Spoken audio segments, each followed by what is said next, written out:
Hello बच्चों, last time के videos में आप लोगों ने पढ़ा होगा फिनॉल्स के बारे में, है ना। और ये जो हमारा यूनिट था ये है अल्कोहल, फिनॉल एंड ईथर। इसमें से हमारा अल्कोहल एंड फिनॉल हो गया। अब हम लोग चलेंगे अबाउट द ईथर्स। अगर हम ईथर्स की बात करें तो ईथर्स क्या होते हैं, इन्हें कैसे डिफाइन करते हैं, देखते हैं। ईथर्स को आप लोग जनरली रिप्रेजेंट करते हो by the formula ROR।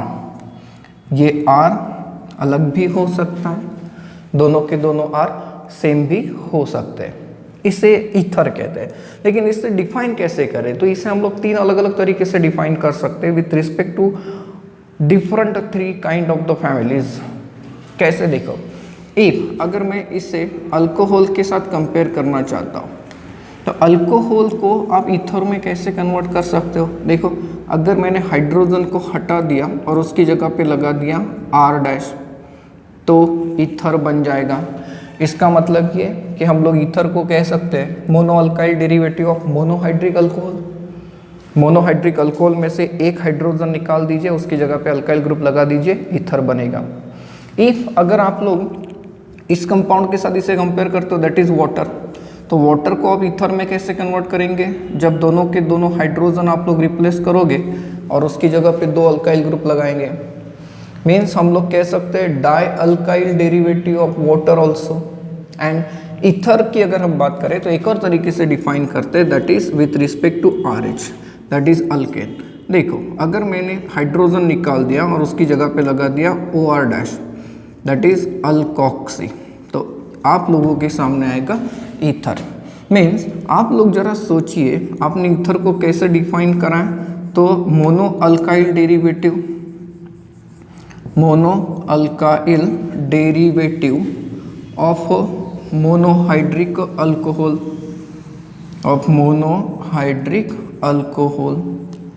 Secondly आपने उसे डिफाइन किया as a di alkyl derivative of water, ठीक है। एंड तीसरे तरीके से डिफाइन किया आपने उसे, that is alkoxy derivative, alkoxy derivative of alkane. अब एक चीज के तरफ ध्यान दीजिए, यहाँ पर जो R है जरूरी नहीं कि सिर्फ अल्काइल ग्रुप हो, ये अराइल ग्रुप भी हो सकता है। Means aliphatic as well as aromatic होता है, ये कंपाउंड के क्लासेस आपको पता है। एग्जाम्पल देखिए, सपोज करिए हम इसके तरफ ध्यान दें, CH3O CH3, दोनों के दोनों अल्काइल ग्रुप है। इस कंपाउंड को देखिए, यहाँ पर एक साइड में मिथाइल ग्रुप है, एक साइड में फिनाइल ग्रुप है। So aliphatic as well as aromatic ether है। अब इन्हें हम लोग क्लासीफाई करते हैं। ये जो फॉर्मूला है इससे हमें पता चला है कि ये दोनों के दोनों R सेम हो सकते हैं या फिर डिफरेंट हो सकते हैं। तो सेम अगर है तो उसके हिसाब से क्लासिफिकेशन होगा, डिफरेंट है तो उसके हिसाब से क्लासिफिकेशन होगा। ऑन दैट बेसिस हम लोग ईथर को क्लासीफाई करते हैं, that is classification of ethers. इसमें पहली कैटेगरी जो आप देते हो वो देते हैं सिंपल और सिमेट्रिकल ईथर्स, सिंपल और सिमेट्रिकल ईथर्स। ये कैसे, जब दोनों के दोनों अल्काइल ग्रुप, इथरियल ऑक्सीजन, ये है इथरियल ऑक्सीजन, इथरियल ऑक्सीजन के दोनों साइड में जो ग्रुप अटैच है, वेदर दे आर अल्काइल और अराइल, ये दोनों अगर सेम है तो ऐसा ईथर होता है सिमेट्रिकल। फॉर एग्जांपल देखिए, इफ अगर हम इसकी बात करें C2H5O C2H5, दोनों ग्रुप सेम है, ये हो गया सिमेट्रिकल ईथर। और अगर ये इस टाइप का है तब भी देखिए ये हो गया सिमेट्रिकल ईथर। एंड ऑब्वियसली दूसरा जो टाइप होता है इससे हम कहते हैं मिक्स्ड और अनसिमेट्रिकल ईथर। इसका मीनिंग आपको समझ में आता है, जब दोनों ग्रुप इथरियल ऑक्सीजन के दोनों बाजू वाले ग्रुप अगर अलग अलग है तो ऑब्वियसली ईथर कैसा हो जाएगा, मिक्स ईथर हो जाएगा।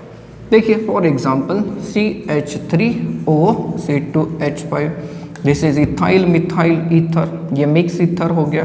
एंड अगर हम इसकी बात करें तो ये भी हो गया mix ether. So this is about the ethers classification. अब इसके बाद हम लोग चलते हैं आइसोमेरिज्म इन ईथर्स, ईथर्स में जो आइसोमेरिज्म आते हैं उसकी तरफ ध्यान देते हैं। इसमें एक सबसे सिंपल कंसेप्ट और important concept that is metamerism. Ethers की केस में क्वेश्चन ऐसे आ सकता है कि मेटामेरिज्म क्या है, एक्सप्लेन कराइए। तो मेटामेरिज्म ये ईथर, देखिए आइसोमेरिज्म आप लोगों ने जीओसी में पूरा पढ़ के रखा है, तो मेटामेरिज्म भी उसी के अंदर आया था, फिर भी छोटा सा एक रिव्यू ले लेते हैं। ईथर्स की केस में मेटामेरिज्म का मतलब क्या होता है, तो ऐसे ईथर्स जिसमें ऑक्सीजन के दोनों साइड में जो अल्काइल ग्रुप्स होते हैं ये अलग अलग अटैच होते हैं, जिनके मॉलिक्यूलर फॉर्मूले सेम है लेकिन ऑक्सीजन के दोनों साइड में अल्काइल ग्रुप अलग अलग होते हैं। कैसे होते हैं चेक करते हैं। फॉर एग्जाम्पल अगर आपके पास C4H10O ये 4 कार्बन वाले ईथर का मॉलिक्यूलर फॉर्मूला है, तो इसके हम लोग मेटामर्स कैसे बना सकते, देखिए ईथर का फंक्शनल ग्रुप क्या है, ऑक्सीजन, यह है डाइवैलेंट ऑक्सीजन।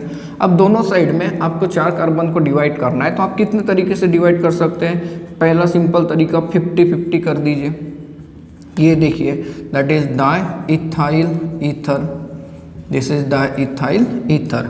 इफ अगर मैंने कहा कि एक यहाँ पर रखता हूँ और 3 इस साइड में, तो 3 इस साइड में जो है वो ऐसे रह सकते हैं, दैट इज ये एन प्रोपाइल ग्रुप है और ये मिथाइल ग्रुप, इसे हम कहेंगे methyl n propyl ether, methyl n propyl ether. And तीसरी केस क्या है, ये जो 3 कार्बन एटम वाला ग्रुप है ये ऐसा भी तो हो सकता है, देखिए ये आइसोप्रोपाइल नहीं हुआ क्या, तो ये क्या बन जाएगा मिथाइल आइसोप्रोपाइल ईथर। तो इन तीनों को चेक करिए, इन तीनों में मॉलिक्यूलर फॉर्मूला बिल्कुल सेम है, लेकिन जो कार्बन अल्काइल ग्रुप का अरेंजमेंट है अराउंड द ऑक्सीजन ये कैसा है, डिफरेंट है, that's why these are the metamers. तो ईथर्स में आपको मेटामेरिज्म मिलता है जनरली 4 कार्बन वाला ईथर और उसके हायर एनालॉग्स में ये आपको मिलता है। देन ईथर्स की अगर आइसोमेरिज्म की तरफ ध्यान दें तो ईथर का आइसोमेरिज्म एक और है जिसमें आप लोगों को chain isomerism and functional isomerism भी मिलता है। ईथर्स आपको चेन आइसोमेरिज्म भी दिखाते हैं। अब चेन आइसोमेरिज्म कैसे होगा, ऑब्वियसली और that isomerism which is arises due to the difference in the length of carbon chain, means alkyl group जो दो ऑक्सीजन के दोनों साइड में अटैच है वो सेम होते हैं, लेकिन उनमें जो चेन की लेंथ है ये अलग अलग होती है। कैसे होता है चेन आइसोमेरिज्म जरा देखते हैं। सपोज करिए कि मेरे पास 5 कार्बन एटम वाला ईथर है, तो C5H14O ऐसा इसका मॉलिक्यूलर फॉर्मूला आएगा। अब हम लोग इसके चेन आइसोमेरिज्म कैसे बना सकते हैं, देखो 5 कार्बन एटम है, मैं एक कार्बन यहाँ पर रख देता हूँ और यहाँ पर देखिए ये हो गए 4 कार्बन एटम। नाम अगर देखिए कॉमन नाम, तो this is an butyl methyl ether, ये है। अब आप लोग सोचिए ये जो 4 कार्बन एटम का चेन है, क्या इसे हम लोग 3 में कन्वर्ट नहीं कर सकते, देखो लेंथ कम हो गई और ये आइसोब्यूटाइल ग्रुप हो गया। So therefore this is isobutyl methyl ether. And तीसरा आप बना सकते हैं, यहाँ पर 3 कार्बन एटम की चेन है, अगर आप तीसरा बनाते तब भी 3 कार्बन एटम की चेन रहेगी, भले वो इसका आइसोमर बन जाए लेकिन वो चेन आइसोमर नहीं बनेगा, that is tertiary butyl methyl ether. तो चेन आइसोमेरिज्म के लिए ऐसे ईथर्स मिलेंगे जिसमें कार्बन एटम कितने होंगे, 5 या फिर उससे ज़्यादा होंगे। इसमें एक और आइसोमेरिज्म आपको मिलेगा that is called as functional isomerism, functional isomerism. Now functional isomerism ethers के केस में कैसे मिलता है, तो जो मोनोहाइड्रिक अल्कोहल्स है, monohydric alcohols and ethers are the functional isomers of each other. अब फंक्शनल आइसोमर्स होते क्या हैं, तो ऐसे कंपाउंड्स जिनके मॉलिक्यूलर फॉर्मूले सेम होते हैं लेकिन उनमें फंक्शनल ग्रुप अलग अलग आता है। ऐसे कंपाउंड्स को हम लोग एक दूसरे के फंक्शनल आइसोमर्स कहते हैं। देखिए फॉर एग्जांपल अगर हम लोग 2 कार्बन एटम वाला कोई कंपाउंड लेते हैं दैट इज C2H6O, ये मोनोहाइड्रिक अल्कोहल भी बन सकता है एज वेल एज ईथर भी बन सकता है। कैसे, पहले अल्कोहल बनाते देखिए, तो 2 कार्बन वाला अल्कोहल तो obviously C2H5OH that is what ethanol, ये बन गया। अब 2 कार्बन वाला ईथर बना के देखिए, तो 2 कार्बन वाला ईथर ऐसे बनेगा that is a dimethyl ether, dimethyl ether, ये ऐसे बनेगा। तो ये दोनों के दोनों एक दूसरे के आइसोमर है डेफिनेटली, लेकिन कौन से टाइप के, फंक्शनल टाइप के, क्योंकि दोनों का मॉलिक्यूलर फॉर्मूला सेम है लेकिन फंक्शनल ग्रुप क्या होता है, अलग अलग होता है। अब इसके बाद चलते हैं प्रिपरेशंस, जो कि काफ़ी ज़्यादा इम्पोर्टेंट है, that is methods of preparations, methods of preparations of ether. अब ईथर को प्रिपेयर करने के लिए जो मेथड्स हैं उनमें से बहुत सारी मेथड को अपने अल्कोहल एंड अल्काइल हलाइड वाले लेसन में पढ़ के रखा है। देखते हैं कौन कौन सी है। पहली मेथड हम लोग पढ़ते हैं that is from alcohols. Now from alcohols आप लोग ईथर्स कैसे कैसे बना सकते हो। देखिए इसमें पहला तरीका जो होता है ये होता है by intermolecular dehydration, intermolecular dehydration. देखिए आपने अल्कोहल की प्रॉपर्टी पढ़ी है, दोनों टाइप का डिहाइड्रेशन पढ़ा था, इंट्रामॉलिक्यूलर एंड इंटरमॉलिक्यूलर। उस समय आपने मैकेनिज्म भी पढ़ा था। यहाँ हम लोग सिर्फ मेथड को रिवाइज करते हैं एग्जाम्पल के साथ, ठीक है। मैकेनिज्म के लिए अल्कोहल की प्रॉपर्टीज का वीडियो देखना। नाउ अगर इंटरमॉलिक्यूलर, इंटर मतलब between 2 molecules, intermolecular dehydration carry out करते हो, फॉर एग्जाम्पल देखिए ये है ethanol and this is another molecule of ethanol, and when it is heated with concentrated sulphuric acid at a temperature of 413 Kelvin, this is the most important point, क्योंकि temperature बढ़ने से elimination reaction होता है। ये जो example है माना कि डिहाइड्रेशन है लेकिन है तो सब्स्टिट्यूशन, क्योंकि OH ग्रुप की जगह अल्कोक्सी ग्रुप आता है। देखिए intermolecular dehydration, water molecule remove कराइए, इंटरमॉलिक्यूलर, तो एक मॉलिक्यूल का OH और दूसरे मॉलिक्यूल का हाइड्रोजन, यहाँ पर रिलीज हो जाएगा वाटर एंड प्रोडक्ट मिलेगा C2H5O C2H5O that is diethyl ether. अब आप लोगों ने इस मेथड का लिमिटेशन समझा था, आपको पता है इस मेथड की कुछ पॉइंट्स है।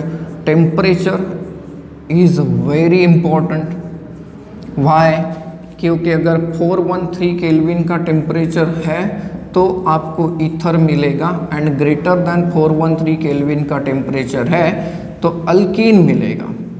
अब ये कैसे होता है, ईथर आपको मिलता है ड्यू टू इंटरमॉलिक्यूलर डिहाइड्रेशन, लेकिन अल्कीन क्यों मिलता है, इंट्रामॉलिक्यूलर डिहाइड्रेशन।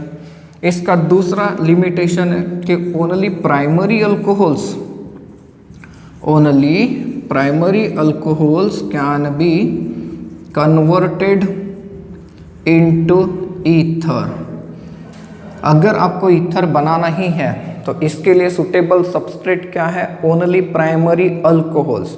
व्हाई, क्योंकि सेकेंडरी एंड टर्शरी अल्कोहल्स की अगर हम लोग बात करें तो they undergoes dehydration, they undergoes what, dehydration, वो एलिमिनेशन रिएक्शन देते हैं। यहाँ पर भी तो डिहाइड्रेशन है लेकिन एलिमिनेशन होता है, एंड एलिमिनेशन अगर हो गया तो आप लोगों को प्रोडक्ट मिलता है alkyne and not ether. And secondly आप लोग 2 अलग अलग अल्कोहल यूज नहीं कर सकते, you can not use 2 different alcohols in this method, क्योंकि ऐसा अगर करेंगे तो you will got a mixture of 3 different ethers. How? Suppose I have 2 alcohols ROH and R-OH, and if हम इस रिएक्शन को अगर फॉलो करें, इसे अगर आप लोग हीट करते हो at a temperature of 413 kelvin in presence of concentrated sulphuric acid, तो इस रिएक्शन के हिसाब से आप सोचेंगे सर ROR' बिल्कुल ये एक ईथर बनेगा, लेकिन ज़रा सोचिए इसका मॉलिक्यूल इसी के मॉलिक्यूल के साथ रिएक्शन देगा ना, डिहाइड्रेशन का एक प्रोडक्ट बनेगा, दैट इज ROR। तो सर इसका मॉलिक्यूल इसी के दूसरे मॉलिक्यूल के साथ डिहाइड्रेशन भी तो देगा, बिल्कुल देगा, you will get R'OR'। So this is the limitation of this method, जो हमने मैकेनिज्म के साथ जब पढ़ा था तब भी हमने डिस्कस किया था। तो अल्कोहल्स को ईथर में कन्वर्ट करने के लिए पहला तरीका ये यूज़ करते हैं हम लोग, दैट इज इंटरमॉलिक्यूलर डिहाइड्रेशन।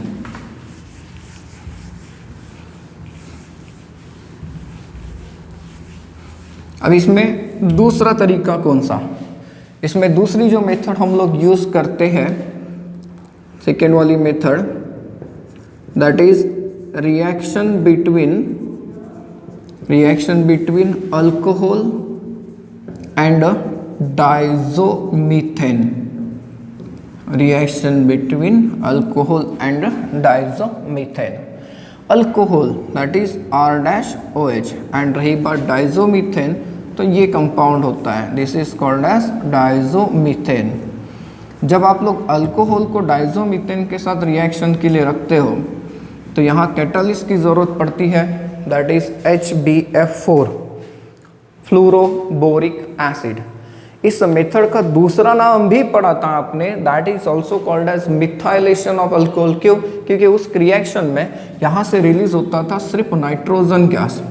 देखिए ये नाइट्रोजन गैस गया एंड ये CH2 अगर इस हाइड्रोजन के साथ जुड़ जाए तो क्या होगा, CH3 मीन्स ROCH3, ये प्रोडक्ट आपको मिलेगा, that is alkyl methyl ether.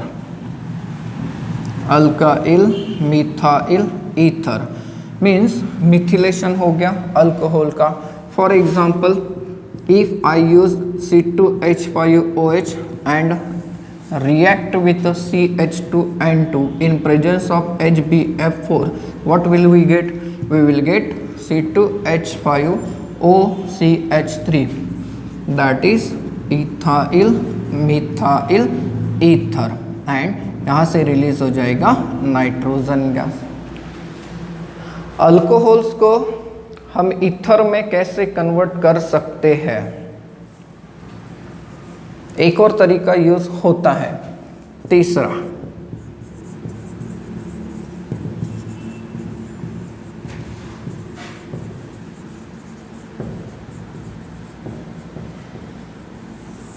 Reaction between alcohol and alkene. Alkene कोई भी हो, for example CH2 double bond CH2, इसका रिएक्शन अगर आप अल्कोहल के साथ कैरी आउट करते हो in presence of concentrated sulphuric acid, ये मेथड हम दो तरीके से कैरी आउट करेंगे। ये पहली मेथड है बिटवीन अल्कोहल एंड अल्किन।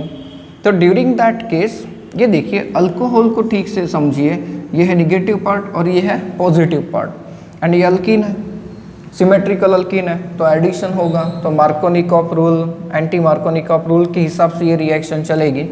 तो अगर मैंने हाइड्रोजन एक कार्बन पे जोड़ दिया तो CH3 and obviously negative part दूसरे कार्बन पे जुड़ेगा, दैट इज ईथर।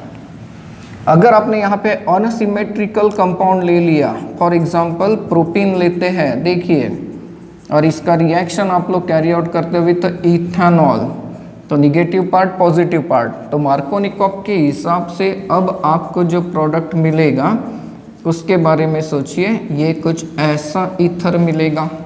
नॉमेनक्लेचर में आप लोगों ने पढ़ा है, ये हो जाएगा ethyl isopropyl ether, ethyl isopropyl ether ये होगा। सो अल्कोहल एंड अल्किन, यहाँ से हम लोग एक और तरीके से ईथर को प्रिपेयर कर सकते हैं, that is by reaction between alcohol and alkene. ये फोर्थ मेथड है। इसके पहले आप लोगों ने अल्कोहल एंड अल्किन का रिएक्शन कैरी आउट किया in presence of concentrated sulphuric acid. हम लोग एक और तरीके से रिएक्शन कैरी आउट कर सकते हैं और ये एंट्रेंस के हिसाब से ज़्यादा इंपॉर्टेंट है। देखिए alkene we know that symmetrical and unsymmetrical, this is ethene, ये सिमेट्रिकल है। अगर हम इस अल्कीन की बात करें तो ये अल्कीन कैसा हो गया, अनसिमेट्रिकल। नाउ अल्कोहल के साथ रिएक्शन अगर देखें तो अल्कोहल का एग्जांपल ले रहे हैं ethanol, this is common example of alcohol family, ethanol. And this reaction is carried out by using a compound that is called as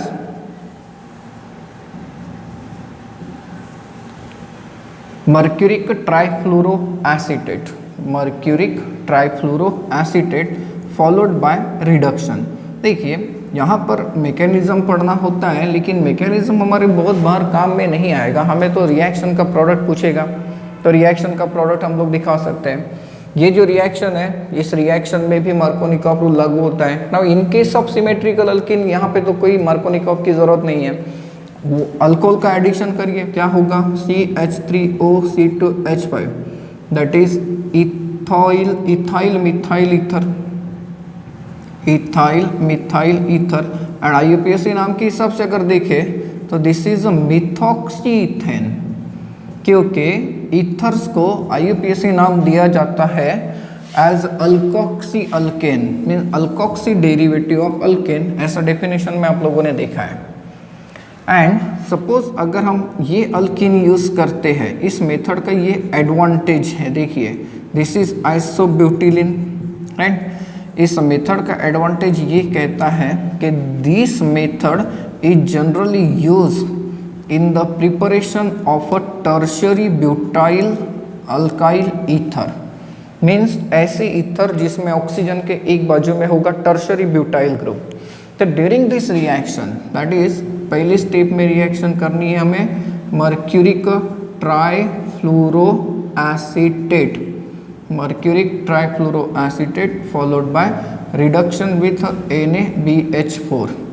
तो इन दिस केस यहाँ पर देखिए मार्कोनिकॉफ रूल लागू होगा, निगेटिव पार्ट ऐसे कार्बन पे जाएगा जिसके पास हाइड्रोजन कम है।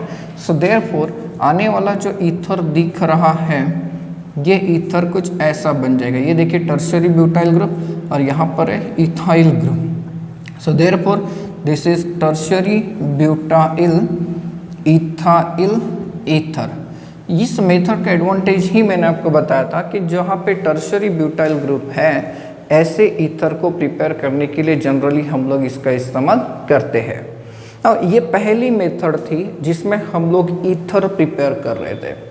ईथर को प्रिपेयर करने के लिए सेकेंड वाली मेथड हम लोग यूज़ करेंगे, that is from alkyl halides. Now alkyl halides ये जो मेथड है, ये मेथड आप लोगों ने पढ़ के रखी है and under the name Williamson's synthesis. हम लोगों ने विलियमसन सिंथेसिस जो मेथड पढ़ी थी हैलो अल्केन, इस लेसन में इसे अच्छे से पढ़ के रखा है। आप लोगों ने इसका लिमिटेशन समझा था, एडवांटेजेस डिसएडवांटेजेस समझे थे। Simple as well as mix, दोनों टाइप के ईथर बनाने के लिए हम लोग इस मेथड का इस्तेमाल करते हैं। बट हाउ देखते हैं, अल्काइल हलाइड्स, अल्काइल हलाइड्स को हम लोग रिप्रेजेंट करते हैं by RX and when these are treated with sodium alkoxide, देखिए this compound is called as sodium alkoxide. Sodium alkoxide बनता कैसे है, जब अल्कोहल का रिएक्शन आप सोडियम मेटल के साथ करते हो तो यहाँ से हाइड्रोजन गैस इवॉल्व हो जाती है, ये कंपाउंड हो गया sodium alkoxide. And when alkyl halides are heated with sodium alkoxide, यहाँ पर सब्सटीट्यूशन रिएक्शन होता है, न्यूक्लियोफिलिक सब्सटीट्यूशन रिएक्शन SN2।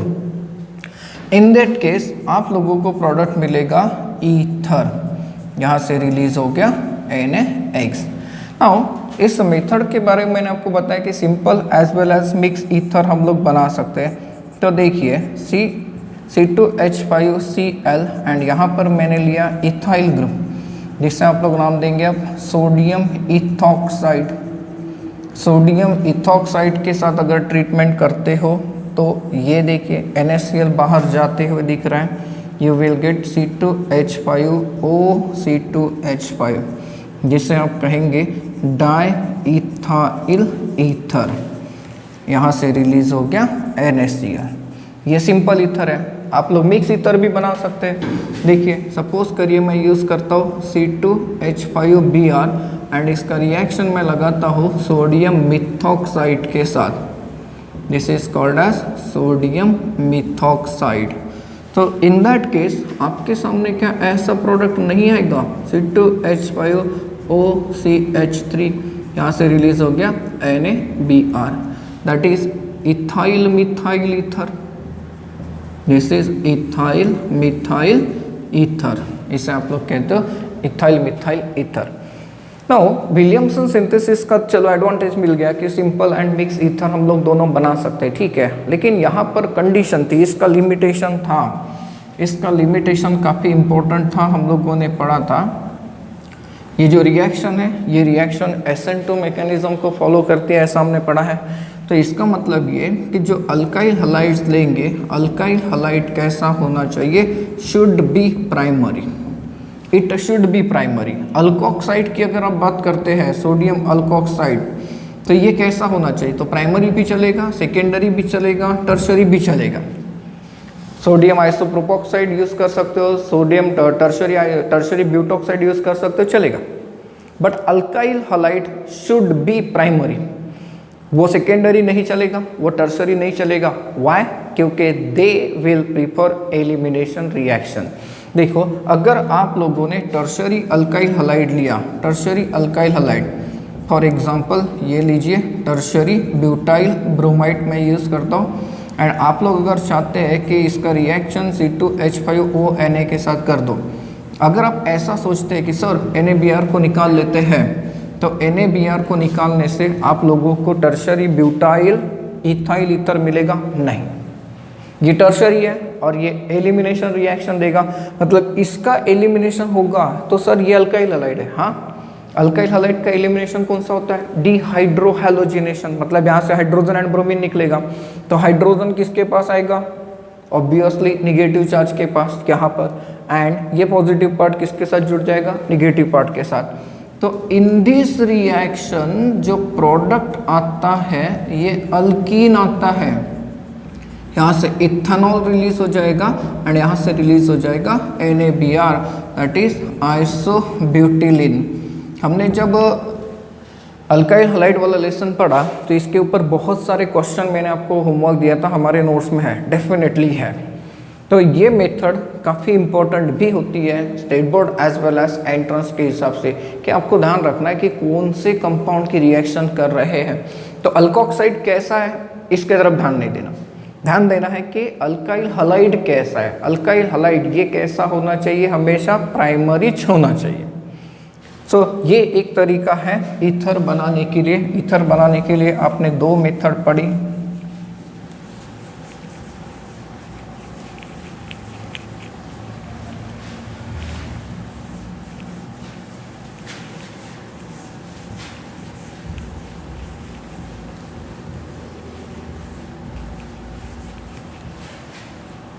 इसमें तीसरी मेथड हम लोग पढ़ते हैं, that is from lower halogenated ethers, lower halogenated ethers या फिर यू कैन से लोअर हैलो ईथर्स। नाउ अगर हम लोग लोअर हैलो ईथर का रिएक्शन कैरी आउट करते हैं with Grignard's reagent, from lower halogenated ethers and Grignard's reagent, इनके बीच में अगर आप रिएक्शन लगाते हो तो इट इज़ पॉसिबल कि आप लोगों को हायर ईथर मिलेगा। कैसे? ठीक है, लोअर हैलोजेनेटेड ईथर, तो लोअर हैलोजेनेटेड ईथर का एग्जांपल मैं कुछ ऐसे बनाता हूँ, ये लीजिए CH2 CH2 Cl है, ये एक कोई क्लोरो ईथर है, क्लोरीन लगा है, एंड इसका रिएक्शन ग्रिग्नार्ड्स रिएजेंट के साथ करना है। तो Grignard's reagent means alkyl magnesium halide, तो उसके हिसाब से देखिए अल्काइल मैग्नीशियम क्लोराइड मैंने यूज़ किया। तो ड्यूरिंग दिस रिएक्शन क्या होता है, ये जो बॉन्ड है ये बॉन्ड ऐसे टूट जाता है, देखिए। अब बाकी बचे हुए पार्ट्स को जोड़ के देखो तो यू विल ऑब्जर्व कि sir CH3O CH2 CH2 then C2H5 means CH2CH3। देखिए ये N-ब्यूटाइल ग्रुप बन गया, that is n butyl methyl ether बन गया, एंड यहाँ से रिलीज हो जाएगा MgCl2 हो जाएगा। सो इस तरीके से भी आप लोग प्रिपेयर कर सकते हो ईथर्स को। ईथर्स के प्रिपरेशन के लिए आप लोगों ने इतनी सारी मेथड के बारे में पढ़ा है। ये एक मेथड है जो पर्टिकुलरली एंट्रेंस के काम का, स्टेट बोर्ड में इतना ज़्यादा इम्पोर्टेंट होता नहीं है। अब हम लोग चलते हैं इसके प्रॉपर्टीज़ के तरफ। जनरली वी नो दैट के प्रॉपर्टीज़ हम फिजिकल एंड केमिकल पढ़ते हैं, और फिजिकल प्रॉपर्टीज़ भी बहुत ज़्यादा काम की नहीं होती। तो हम लोग चलते हैं ईथर्स की केमिकल प्रॉपर्टीज़ की तरफ, that is chemical properties of ethers.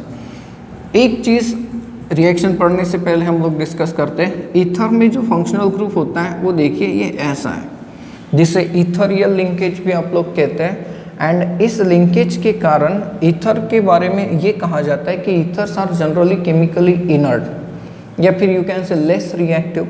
तो व्हाई लेस रिएक्टिव क्यों? क्योंकि इस ऑक्सीजन की हालत को देखिए, यहाँ पर बॉन्ड बना है, इलेक्ट्रॉन है, यहाँ पर भी है।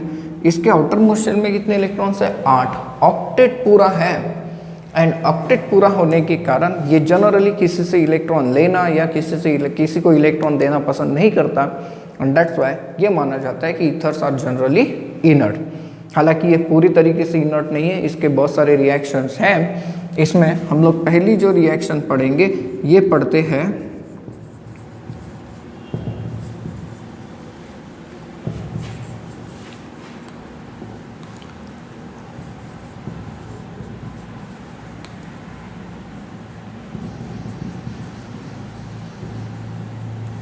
पहली हेडिंग मैंने लिखी है reactions due to alkyl group, and इसमें पहली रिएक्शन है दैट इज हैलोजिनेशन।